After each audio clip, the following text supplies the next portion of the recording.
सहनाववतु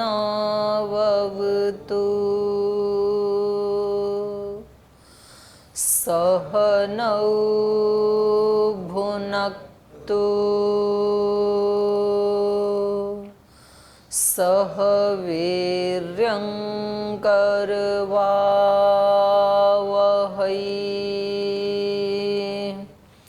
तेजस्विनावधीतमस्तु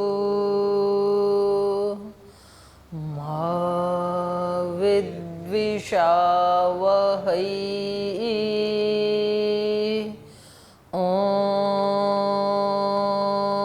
शांति शांति शांति।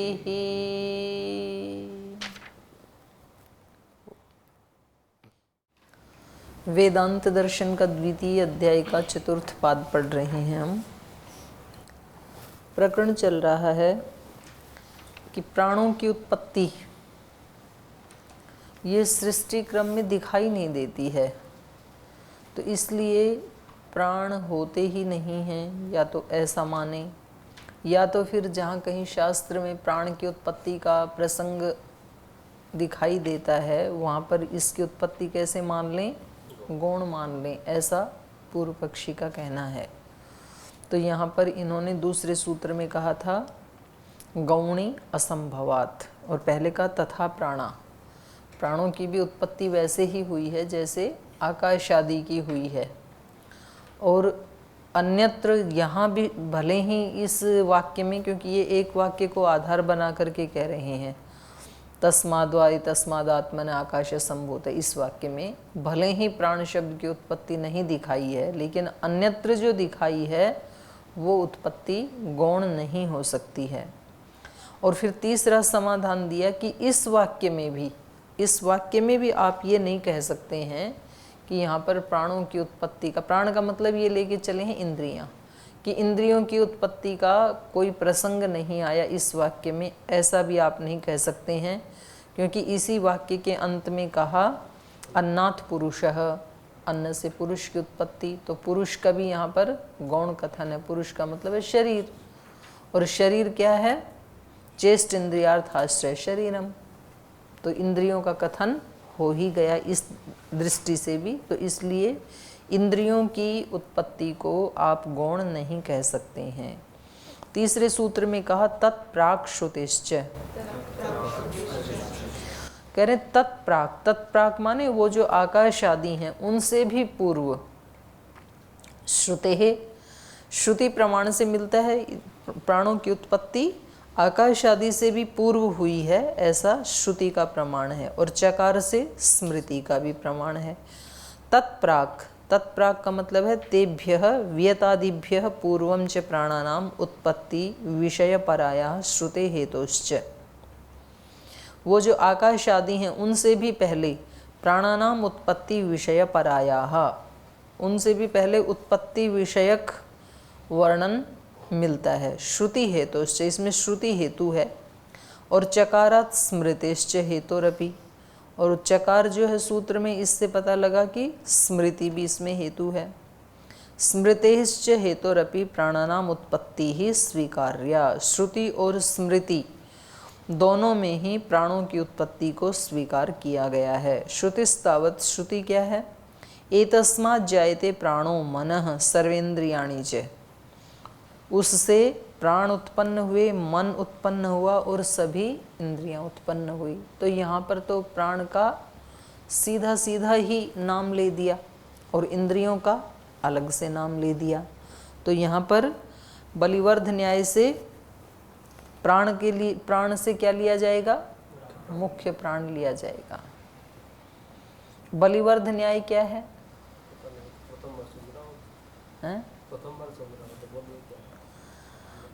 बलिवर्ध होता है बैल, गो बलिवर्ध न्याय बोलते हैं इसको। गो का मतलब गो कहेंगे तो उससे मेल फीमेल दोनों का ग्रहण हो जाता है।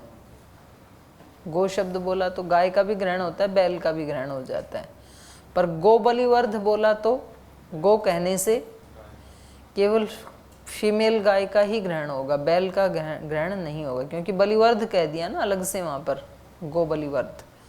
तो ऐसे ही यहाँ पर प्राण के साथ साथ इंद्रियां अलग कह दी, तो प्राण शब्द से अब केवल प्राण का ही ग्रहण होगा, इंद्रियों का ग्रहण नहीं होगा। तो ये कह रहे हैं एतस्मात् जायते प्राणो मनः सर्वेन्द्रियाणि च खम वायु ज्योति राप पृथ्वी विश्वस्य धारिणी। तो ये मुंडक उपनिषद का इन्होंने प्रमाण दे दिया, उससे आकाश, वायु, ज्योति, जल और इन सब को धारण करने वाली पृथ्वी उत्पन्न हुई। तो पंचभूत तो बाद में आए, और उससे पहले क्या आए? प्राण, मन और सभी इंद्रियां, इस प्रमाण में। तो इन्होंने कहा था ना तत्प्राक्श्रुतेश्च, ये जो आकाश आदि उत्पन्न हुए उससे भी पहले, तो ये प्रथम पंक्ति में तो हो गए मन प्राण इंद्रियों की उत्पत्ति, और उसके बाद हुए आकाश आदि की उत्पत्ति। तो ये इन्होंने प्रमाण दे दिया। और अगला प्रमाण दे रहे हैं प्रश्नोपनिषद का, स प्राणम असृजत प्राणाच्छद्धाम खम वायु ज्योति आपः पृथ्वी ही। स प्राणम असृजत, उसने पहले प्राणों का सृजन किया। तो प्राण की उत्पत्ति का भी आ गया ना वर्णन। प्राणाच्छद्धाम, और प्राणों के बाद फिर श्रद्धा को उत्पन्न किया, फिर आकाश को उत्पन्न किया, वायु उत्पन्न हुआ, ज्योति उत्पन्न हुआ, जल उत्पन्न हुआ और पृथ्वी हुआ। तो यहाँ बाकी का तो जो प्रकरण है वो जैसा का तैसा ही है, बस इसमें एक तत्व ज़्यादा ऐड हो गया, वो क्या है? श्रद्धा। तो ये श्रद्धा कोई ऐसा स्थूल तत्व नहीं है, पंचभूतों की तरह से प्राण से जुड़ा हुआ एक भाव है, प्राणात् श्रद्धा, क्योंकि प्राण से ही श्रद्धा उत्पन्न होती है व्यक्ति में। भाई किसी के अंदर जान होगी, प्राण होगी, तो ही तो श्रद्धा उत्पन्न होगी ना। श्रद्धा, विश्वास आदि जो अदृश्य तत्व हैं वो प्राण से ही तो उत्पन्न होते हैं। अब किसी व्यक्ति के प्राण ही निकलने को हैं और उससे कहें कि भगवान में श्रद्धा करो, तो श्रद्धा नहीं होगी ना। प्राण है तो श्रद्धा उत्पन्न होती है। प्राणायाम आदि के माध्यम से भी श्रद्धा उत्पन्न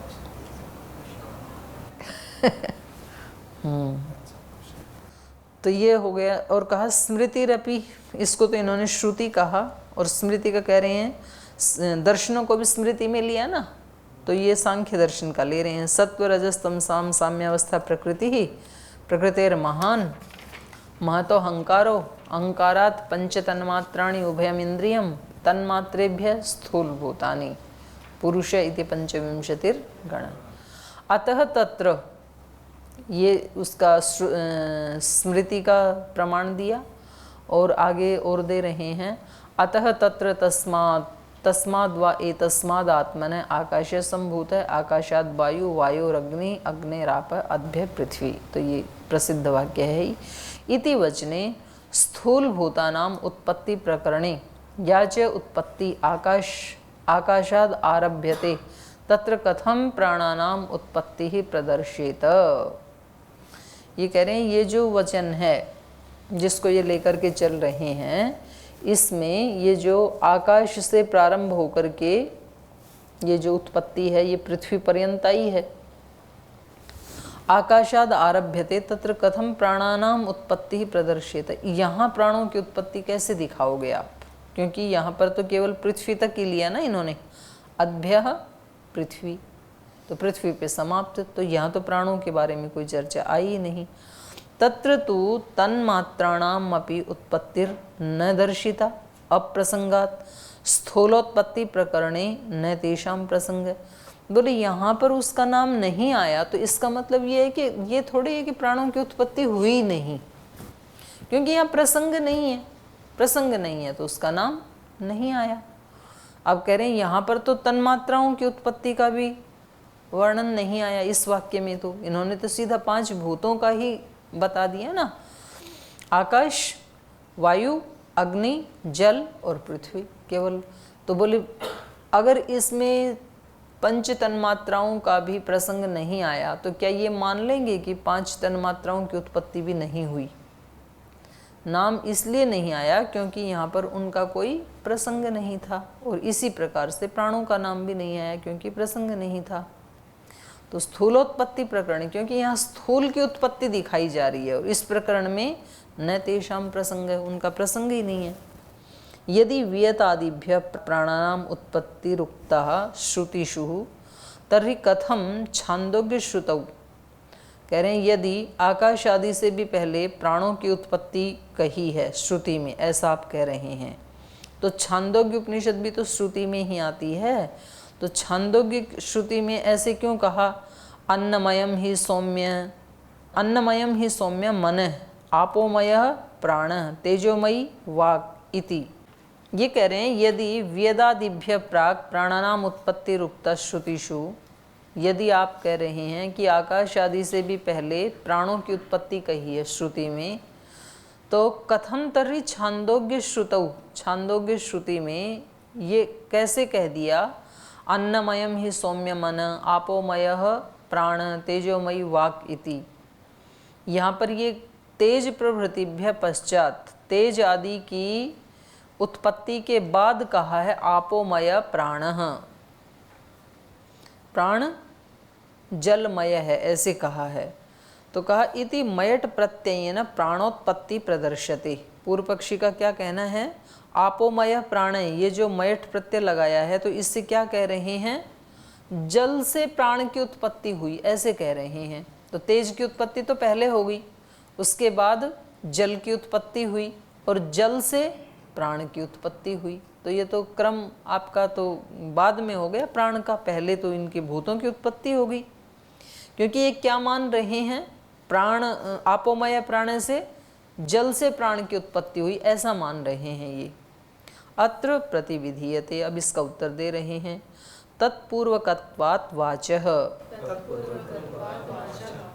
कह रहे हैं कि तत्पूर्वकत्वात्, तत्पूर्वकत्वात् मतलब ये जो कहा है मयट प्रत्यय अन्नमयम ही सौम्य मनः, आपोमयः प्राण, तेजोमयी वाक् इति अत्र वचने मयट प्रत्ययेन न वाक् प्राण मन मनसाम उत्पत्ति प्रदर्शते। बोले यहाँ इनकी उत्पत्ति नहीं दिखाई जा रही है मयट प्रत्यय करके, बल्कि इनसे प्राण मन आदि की पुष्टि होती है, ये कहा जा रहा है।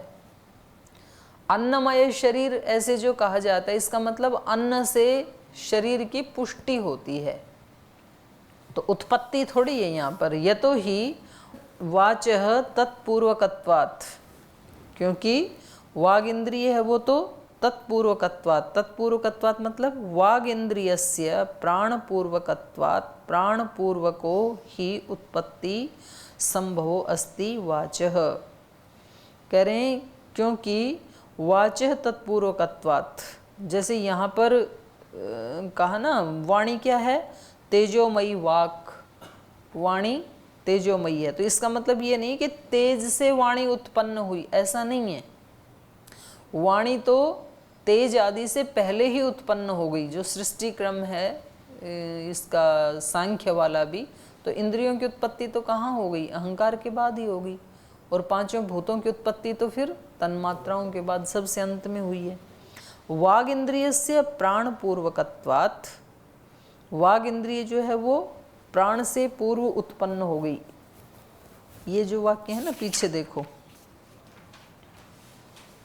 मुंडक वाला, एतस्मात् जायते प्राणः मनः सर्वेंद्रियाणि। तो यहाँ प्राण की उत्पत्ति सबसे पहले बताइए, फिर मन की, फिर सब इंद्रियों की। तो यहाँ पर भी ऐसे कह रहे हैं, वाचस् तत्पूर्वकत्वात् वाग इंद्रियस्य प्राणपूर्वकत्वात्, प्राण पूर्वको ही उत्पत्ति ही, प्राण से पहले ही उत्पत्ति है, उत्पत्ति संभवो अस्ति वाचः। कैसे? शरीरे प्राणोत्पत्तौ सत्याम, शरीर में प्राण की उत्पत्ति होने पर ही वाचः उत्पत्त्या भवितव्यम, वाणी की उत्पत्ति होनी चाहिए। मतलब शरीर में पहले तो प्राण ही आता है ना बच्चे के, बोलना तो बाद में सीखता है। और वैसे भी शरीर में प्राण पुष्ट होगा तो ही वाणी से कुछ व्यक्ति बोल पाएगा। अगर प्राण पुष्ट नहीं है, अन्न आदि नहीं खाया है, तो कुछ बोला भी नहीं जाएगा।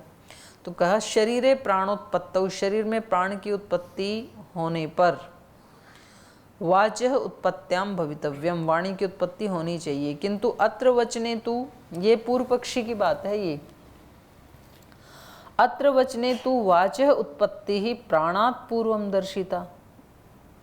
लेकिन ये जो वचन है छांदोग्य उपनिषद का, यहाँ पर तो प्राणों से पहले वाणी की उत्पत्ति दिखाई गई है। वाणी की उत्पत्ति पहले कैसे दिखाई गई है? तेजोमयी वाक इति ऐसे कहा ना। तो तेज तो पहले उत्पन्न हुए और जल तो तेज के बाद उत्पन्न हुए हैं, तो जल से फिर प्राण उत्पन्न हुए। क्योंकि पूर्व पक्षी क्या मान रहा है? मयट प्रत्यय का अर्थ उत्पन्न होना। तो भूतों की उत्पत्ति क्या है? सबसे पहले आकाश उत्पन्न हुआ, आकाश से वायु, वायु से तेज, तेज से जल, जल से पृथ्वी। और अब यहाँ पर ये जो कह रहे हैं वाणी कैसी है? तेजोमयी। तो वाणी तो पहले ही उत्पन्न हो गई। और जल कैसे हैं? आपोमय। तो तेज के बाद जल पैदा हुआ ना। तो इस क्रम में वाणी तो तेज से पैदा हो गई और जल से प्राण पैदा हुए। तो प्राण बाद में पैदा हुए ना। यद्यपि ये आपोमय प्राण ऐसे कहने से जल से प्राण उत्पन्न हुए ऐसा इसका अर्थ नहीं है, पर पूर्व पक्षी ऐसा सोच करके ये उठा रहा है। प्राणात् पूर्वम दर्शिता यतः तद्वचने तेजोमयी वाक उक्ता। क्योंकि ऊपर वाले वाक्य में क्या कहा है? तेजोमयी वाक। तेजश्च, और जो तेज हैं, तेजो अबन्नानाम सृष्टि क्रमे तत्र वचने प्रथम उत्पन्नम। और तेज जो हैं, तेज, जल और अन्न, तीन चीज़ें हैं ना। तो कहा सृष्टि क्रमे, सृष्टि के क्रम में तत्र वचने प्रथमम उत्पन्नम।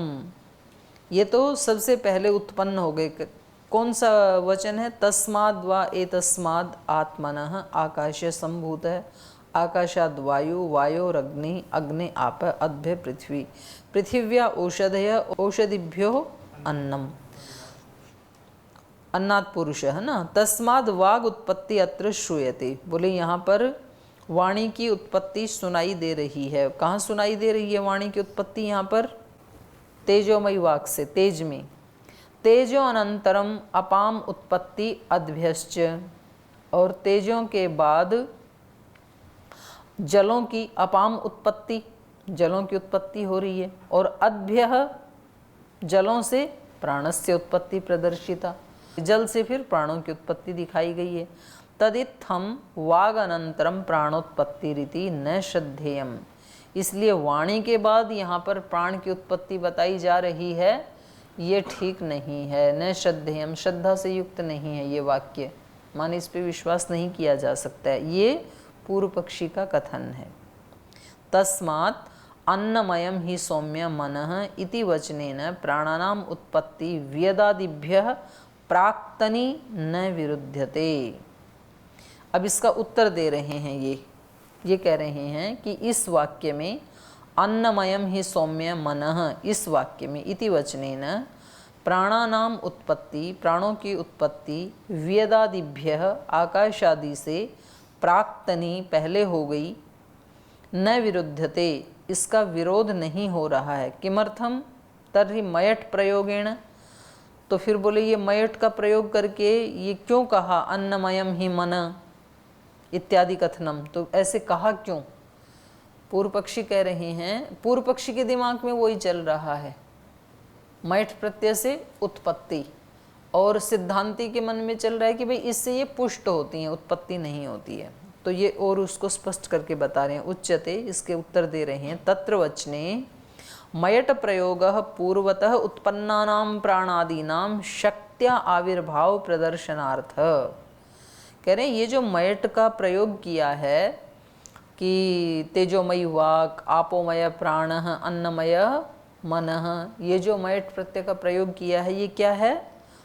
पूर्वतः उत्पन्नानां प्राणादीनां, प्राणादि इंद्रियों की उत्पत्ति तो पहले ही हो गई है, और जो पहले से उत्पन्न है उनमें शक्त्या आविर्भाव प्रदर्शनार्थ है, शक्ति के आविर्भाव का प्रदर्शन करने के लिए कि इनसे शक्ति आती है इनमें। तत्रैव उपक्रमाद अवसीयते, वही उपक्रम से जाना जाता है। जैसे कैसे जाना जाता है? तद यथा, एक उदाहरण दे रहे हैं, दध्न सौम्य मध्यमानस्य यो अणिमा स ऊर्ध्वम समुदीशति तत्सर्पी भवति। वहाँ पर ही उपदेश दिया गया है कि हे सौम्य, दध्न मथ्यमानस्य, दही के मथने से जो उस दही का अणिमा, जो उसका सूक्ष्म भाग है, स ऊर्ध्वम, वो ऊपर आ जाता है दही को मथने से, और उसको ऊर्ध्वम समुदिशति तत्सर्पी भवति, वो जो सूक्ष्म भाग है उसी को ही घी कह देते हैं या मक्खन कह देते हैं, सर्पी कह देते हैं। एवं एव खलु सौम्य, ऐसे ही है सौम्य, अन्नस्य आश्यमानस्य यो अणिमा स ऊर्ध्वम समुदिशति तन्मनो भवति। तो वैसे ही है सौम्य, ये जो खाया जाता हुआ अन्न है और उस अन्न को अंदर फिर मथा जाता है आमाशय में, तो उसके मथने से जो स्थूल भाग है वो बाहर निकल जाता है, और जो सूक्ष्म भाग है, जैसे दही को मथने से मक्खन ऊपर आ जाता है, ऐसे ही खाए हुए अन्न को अंदर जब मथा जाता है और उसका जो सूक्ष्म भाग है वो मन बन जाता है। मन बन जाता है माने मन को पुष्ट करता है। मन तो पहले ही उत्पन्न हो गया, कोई नई उत्पत्ति नहीं हो रही है। तो इसलिए तो बोलते हैं ना, जैसा खाए अन्न वैसा हो जाए मन। तो इसलिए सात्विक आहार के बारे में कहा है, क्योंकि अन्न का जो सूक्ष्म भाग है वो हमारे मन तत्व को पुष्ट करता है। तो अन्न कैसे उगाया, कैसे बनाया, किस भावना से खाया, ये 3 आयाम हैं अन्न की। एक तो उगाने वाला ही मान लो ऐसे भक्ति भाव से, श्रद्धा से उगाई, पौधों के ऊपर भी प्रभाव पड़ता है ना, कई प्रयोग किए ना साइंटिस्टों ने। एक गमले में एक तुलसी का पौधा या फूल का पौधा लगाया, एक दूसरे में भी लगाया, एक को पानी देते समय बहुत ज़्यादा डांट डपट के, लो पी लो पानी, तुम्हारे को रोज़ रोज़ पानी पिलाना पड़ता है, 2 दिन का एक ही दिन पी लो ताकि कल ना आना पड़े मेरे को, इतना पानी पिला दिया अभी तक एक पत्ती भी नहीं निकाली, ऐसे उसको कुछ डांटो जानबूझ के। और जो दूसरा है उसको पानी देते समय, ये जल नहीं, ये मैं अमृत दे रहा हूँ आपको, मुझे पता है इस अमृत को प्राप्त करके आप बहुत सुंदर सुंदर कोमल कोमल पत्तियाँ निकालेंगे, उससे हम प्राणियों के प्राण पुष्ट होंगे, ऐसे उसकी स्तुति करो। तो ऐसे प्रयोग किए हैं कि जिसकी स्तुति की उसमें ज़्यादा पत्ते और फल फूल आए, और जिसको निंदा की वो बेचारा सूख ही गया। जिसको ज़्यादा डांटा डपटा ना, वो सूख गया। तो जब डांट डपट से पौधा सूख सकता है तो मनुष्य का क्या होता है। और जब प्रीति से पौधा पुष्ट हो सकता है तो प्रीति से मनुष्य भी पुष्ट हो सकता है। तो ऐसे ही कुछ लोगों ने ये खेती के वो बनाई हैं कि भाई खेती कैसे करेंगे, वहाँ पर यज्ञ होना चाहिए। स्वामी यज्ञदेव जी ने किया था ना पीछे, यज्ञ हो, वहाँ मंत्र पाठ हो, यज्ञशाला हो, और उसके आसपास खेती करो। तो वो अन्न कैसा होगा, वो अलग ही, उसका टेस्ट भी अलग होगा। एक तो उसकी ग्रोथ आदि तो अधिक होगी ही होगी, और खाने में भी वो टेस्टी होगा। चाहे वो सब्जियां उगाएं या अन्न उगाएं, उसके चारों तरफ उन भावनाओं का अंतर पड़ता है। फिर उस अन्न को बनाने वाले ने किस भाव से बनाया, नाराज होके बनाया या प्रसाद बनाने के भाव से, जैसे कि मंदिर आदि गुरुद्वारे आदि में बनाया जाता है, उसका प्रभाव होता है, बिल्कुल होता है। और फिर खाते समय खाने वाले ने किस भाव से खाया, दुखी अवस्था में खाया कि प्रसन्नता पूर्वक खाया कि कृतज्ञता पूर्वक खाया, तब कहीं जाकर के वो पूरा अन्न बन पाता है और उससे फिर उस तत्व का निर्माण होगा। तो कई बार क्या होता है कि चलो 2 चीज़ें तो हमारे हाथ में नहीं है, अब पता नहीं हमारे किचन में जो आया है अन्न या सब्जी वो किसने उगाया, किस भाव से उगाया, हमें नहीं पता। हम बना भी नहीं सकते हैं रोज़ाना, क्योंकि हमारे पास दूसरे काम हैं। तो बनाने वाला तो पाचक है, उसने किस भाव से उसको पकाया वो भी हमें नहीं पता। लेकिन खाते समय किस भाव से खा रहे हैं ये हमारे हाथ में। तो इसलिए कहा जाता है कि खाते समय मंत्र पाठ करके और आप अपनी पॉजिटिव भाव से, पॉजिटिव शक्ति से, श्रद्धा के भाव से उसको खाएंगे तो बाकी 2 को आप न्यूट्रल कर सकते हैं, तो वो आपके लिए प्रसाद हो सकता है। और यदि बाकी 2 ठीक रहे और खाते समय हमने उसको गलत भाव से खाया तो अमृत का भी विष बन सकता है या विष का भी अमृत बन सकता है भाव से। तो यहाँ पर पुष्ट होने की बात कही गई है, ये ऐसा बता रहे हैं। ये कह रहे हैं इस वाक्य में अन्नमयम ही सौम्य मनः इति वचनेन प्राणानाम उत्पत्ति वियदादिभ्य प्राक्तनी न विरुध्यते। किमर्थम किमर्थं तर्हि मयट प्रयोगेण अन्नमयम ही मन इत्यादि कथनम उच्यते। तत्र वचने मयट प्रयोग पूर्वतः उत्पन्नानां प्राणादीनां शक्त्या आविर्भाव प्रदर्शनार्थ तत्रैव उपक्रमाद अवसीयते। वहाँ पर उपक्रम से ये जाना जाता है। जैसे तद यथा दध्न सौम्य मथ्यमानस्य यो अणिमा स ऊर्ध्वं समुदीशति तत्सर्पी भवति एवमेव खलु सौम्य अन्नस्य अश्यमानस्य यो अणिमा, ये जो खाया हुआ अन्न है इसका जो सूक्ष्म भाग है स ऊर्ध्वं समुदीशति, वो ऊपर आ जाता है, तन मनो भवति, और वो मन का ही एक पार्ट बन जाता है, माने मन को पुष्ट करता है। तेजस सौम्य अश्यमानस्य यो अणिमा स ऊर्ध्वं समुदीशति स वाग् भवति, और उस भोजन में जो तेजस भाग था, सर्पी आदि जो तेज का भाग है वो खाया हुआ, यो अणिमा, और वो जो सूक्ष्म हो जाता है स ऊर्ध्वं समुदीशति, और वो जब ऊपर आ जाता है तो वो बन जाता है वाणी। इसलिए वाणी को क्या कहा? तेजोमयी वाक्। और अन्नमयम ही सौम्य मन आपोमय प्राणः तेजोमयी वाक् इति। तो इसलिए यहाँ पर कहा कि ये मन कैसा है? अन्नमय, अर्थात अन्न से ही पुष्ट होता है, अन्न के सूक्ष्म भाग से ये मन पुष्ट होता है। और प्राण कैसा है? आपोमय प्राणः, प्राण हमारे किससे पुष्ट होते हैं? जल से। इसलिए जब भी जल पिए तो उसको भी ऐसी भावना करके ही पीना चाहिए कि मैं औषधि पी रहा हूँ, जल क्या पी रहा हूँ। जल क्या है? साक्षात प्राण ही हैं। और बहुत सारे लोग तो ऐसे उसका प्रयोग भी करते हैं कि ये जो जल है ना, ये लायु पुरुष है, ऐसा मानते हैं वो, इनमें जीवंतता ज़्यादा है।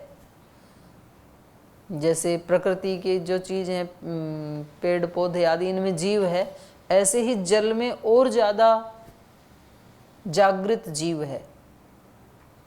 तो इसलिए तो लोग बहुत प्रार्थना करते हैं। जैसे गंगा मैया के पास जो लोग आते हैं वो उसको नदी नहीं मानते हैं, वो कहते हैं ये तो माँ है। पूज्य स्वामी मुरारी बापू जी भी ऐसे ही मानते हैं, ऐसे बोलते भी हैं, ऐसे सोचते भी हैं। मानो तो मैं गंगा माँ हूँ, ना मानो तो बहता पानी। तो ये प्राण हमारे पुष्ट होते हैं जल से। तो जल भी जब पिएं तो भावपूर्वक पिएं, श्रद्धा से पिएं। आपोमय प्राण तेजोमयी वाक् इति। अब इन हमारे शास्त्रों में से ना कहीं कहीं किसी ने लेकर के, कुछ तो पूरे मत पंथ संप्रदाय ही ऐसे चले हुए हैं, वो उसको जल को, अब ये है तो यहाँ का विज्ञान ऋषियों का, उन्होंने निकाला, पर उसको तोड़ मरोड़ करके उन्होंने उसको चला दिया। अच्छी बात है। तस्मात् सिद्धम इदम यत् प्राणानाम उत्पत्ति। तो कह रहे हैं इसलिए जो प्राणों की उत्पत्ति हमने कही थी, तत्प्राक वियत आदि से भी पहले प्राणों की उत्पत्ति, इंद्रियों की उत्पत्ति कही थी, वो सिद्ध ही है। तस्मात् सिद्धम इदम यत् प्राणानाम उत्पत्ति प्राक वियदादिभ्यः भवति। अस्तु तर्हि प्राणानाम उत्पत्ति। बोले ठीक है, चलो मान लेते हैं कि प्राणों की उत्पत्ति आकाश आदि से पहले ही हुई। कियंत खलु ते प्राणा इति उच्यते। तो वो प्राण कितने हैं ये बताइए। तो इसको फिर अगली कक्षा में पढ़ेंगे। आज यहीं विराम लेते हैं। ओम